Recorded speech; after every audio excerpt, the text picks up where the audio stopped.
Oedipus as a tragic hero.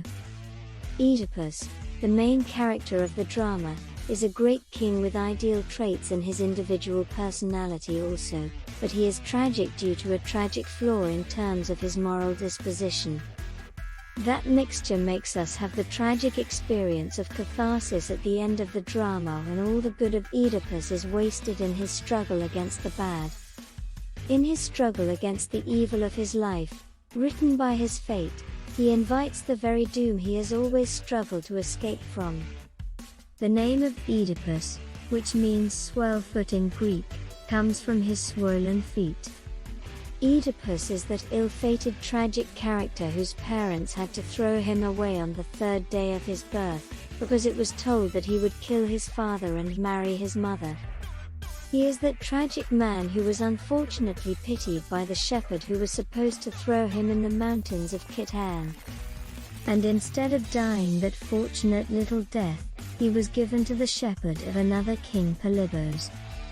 He got that name and the terrible, tragic mark on his swollen feet because of the skewer that his parents had used to pin his feet together before throwing him.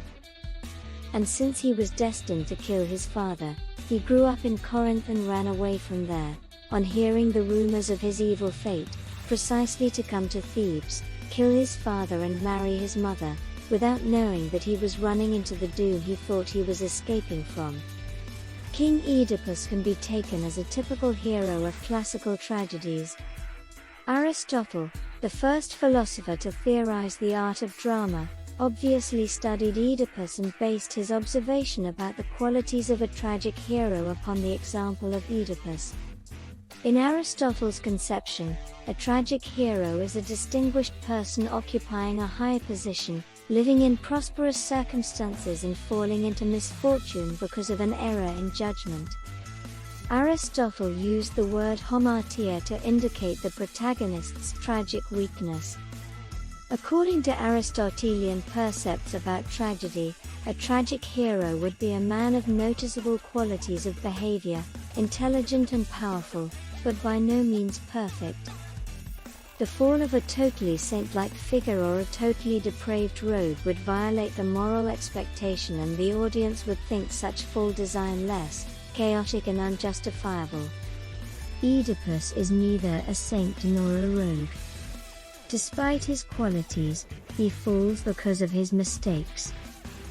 His position is indeed as frail as ours, and he fails like common men in one sense, and such frailty of human position is what tragedy has to make us realize. In terms of the Aristotelian theory of tragedy, Oedipus is a tragic hero because he is not perfect, but has tragic flaws. Aristotle points out that Oedipus' tragic flaw is excessive pride, hubris, and self-righteousness. He also points out certain characteristics that determine his tragic hero. Using Oedipus as an ideal model, Aristotle says that a tragic hero must be an important or influential man who commits an error in judgment, and who must then suffer the consequences of his actions. The tragic hero must learn a lesson from his errors in judgment, his tragic flaw, and become an example to the audience of what happens when great men fall from their high social or political position. Oedipus is a great and good king. The opening scene shows Oedipus in his magnificence, as a king who is so concerned about the welfare of his people. He addresses them as my children, as behooved of the good kings of those times. He is a great man with respectable moral value and personality. As a man, he is dedicated to fighting and avoiding evil. His quest for truth is in fact the cause of downfall, and that is one of the most tragic things. As a king, he is an epitome itself. He loves his people. He gives his best to everything he does as a person and as a king. He is so worried by the problem of plague that he hasn't been sleeping.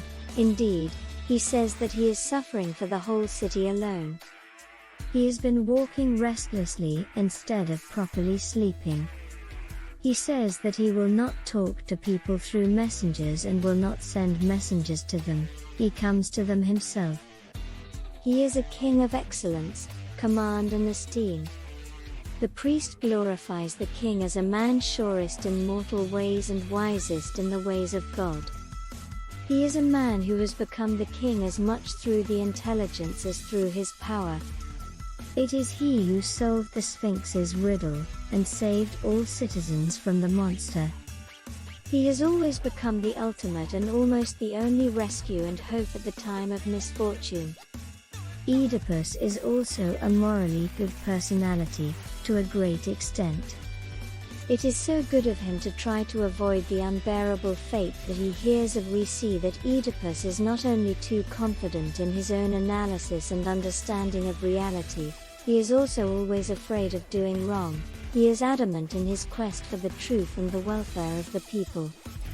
He surrenders to the power of fate at the end. He is respectful towards the oracles, in the sense that he has been afraid of what they have told him, and he does respect Tiresias before he is insulted by the apparently unjust and false charges against him. But as a tragic character, Oedipus has his typical tragic flaw or hamartia. Obviously pride is his hamartia. He is too proud and arrogant, and presumes too much about his own understanding and his powers to control his life. But he can't control reality, chances, fate and time. He has a bad temper and wrong judgment. The error of a tragic character is basically the error of judgment according to Aristotle. Oedipus wrongly judges his situation. It may be debatable as to whether the murder of a life-threatening stranger and the marriage of a consort are crimes.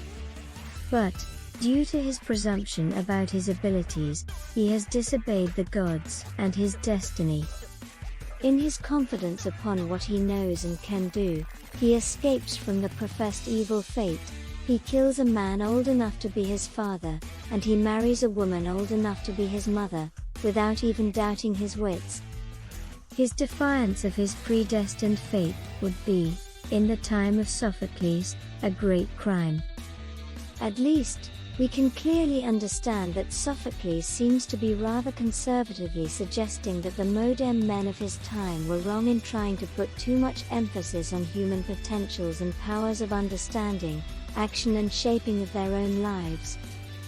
Whatever our 21st evaluation of the actions of Oedipus, the evaluation of his own creator Sophocles, and of the tellers of the myth in ancient times, is that it is morally wrong to fight against what fate has predetermined for us. It seems that Oedipus could have avoided his ill destiny if he had taken certain precautions. If he could promise of never laying a hand on a man and marrying an aged woman, he would have done better. From a human and a more prudent point of view, it can be concluded that Oedipus falls because he remains blind at many circumstances. In any case, he is a tragic character because he is humanly frail, morally intermediate, and good, but not unflawed by a tragic weakness, and therefore identifiable to us and our own inescapable human condition even today. Sophocles' tragic character Oedipus is a unique tragic character that is entangled in the moral paradox of human life and reality. His life embodies the paradox of the human situation in which such things as tragedies are not only inevitable but also inescapable. Oedipus as a tragic character is heroic because of his struggle, pitiable because of his weakness before the forces of his destiny, and his tragedy arouses fear in us, because he is in the same predicament, difficult situation, like us, though he was a great man otherwise. The irony of his fate is that fate has done what it wanted to before he started actually believing in it. The tragedy of Oedipus is that of the realization of his failure. And the tragedy of Oedipus is a tragedy of the human situation. His story tells us that man must do his best, but even then he cannot overcome the inevitable.